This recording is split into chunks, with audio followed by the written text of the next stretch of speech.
Okay.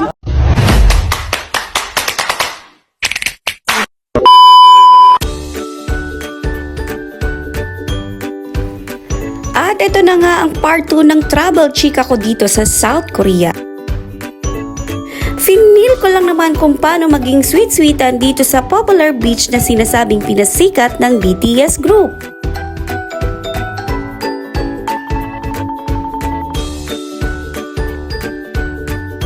Next destination nga pala namin itong Everland Theme Park.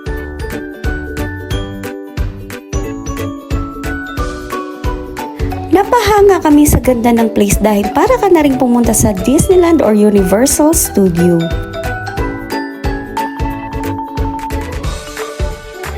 Grabe ang laki ng park na to, dahil limited ang oras namin, nagpunta na lang kami sa kanilang safari.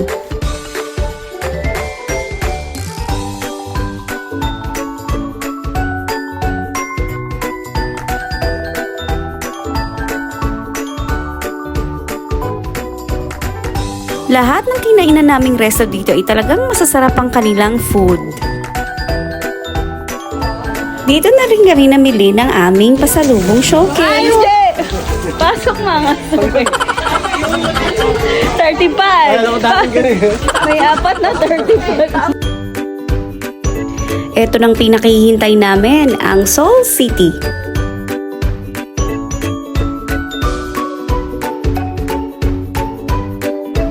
At syempre, nangangati ang aming mga paa, may alipunga.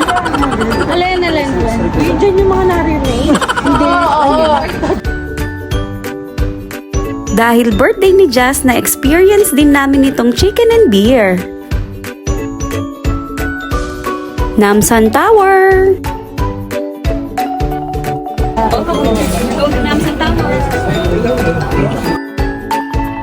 Mapapawaw ka rin sa place at view.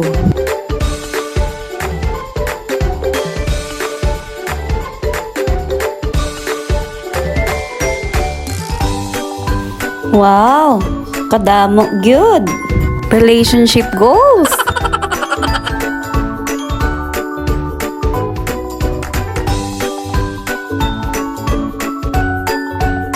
Sa dami nga nang nalibot namin dito sa Seoul ay wala na akong masabi kundi napakalinis at napakaganda ng place.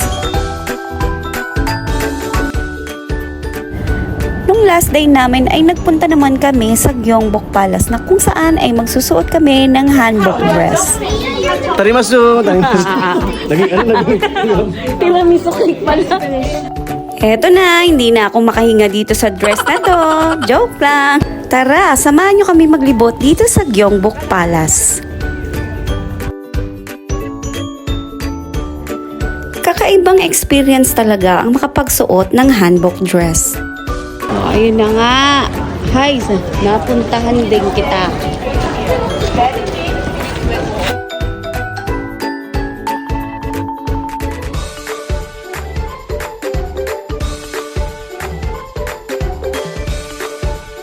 Foreman, yung bubong natin, malapit na bagyo.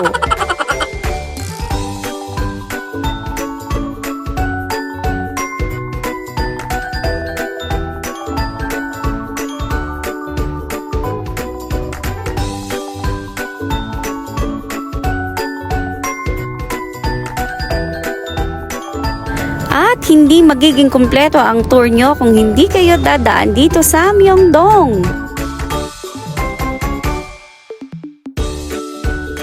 Ang dami din mabibili dito like mga apparels and mga skincare.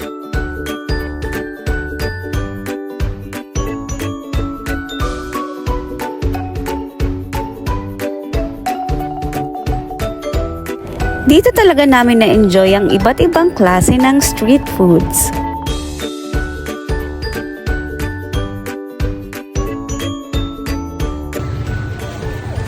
소스 케찹 맛 따뜻. 케찹.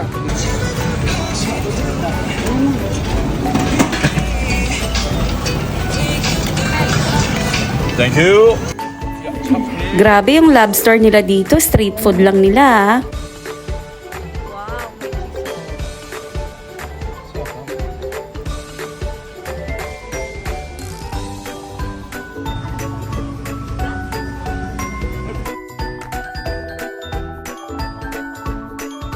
Syempre, hindi namin palalampasin tong bulalo. Ang bulalo nila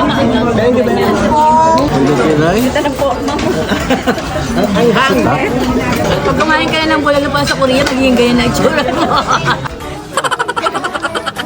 그래서 나는 너를 찾았다 너의 사랑이 나를 감싸고 있어 마치 맑은 공기 같아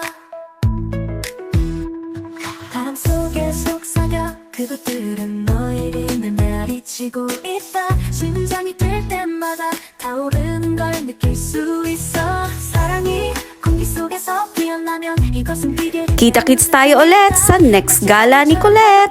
희귀하다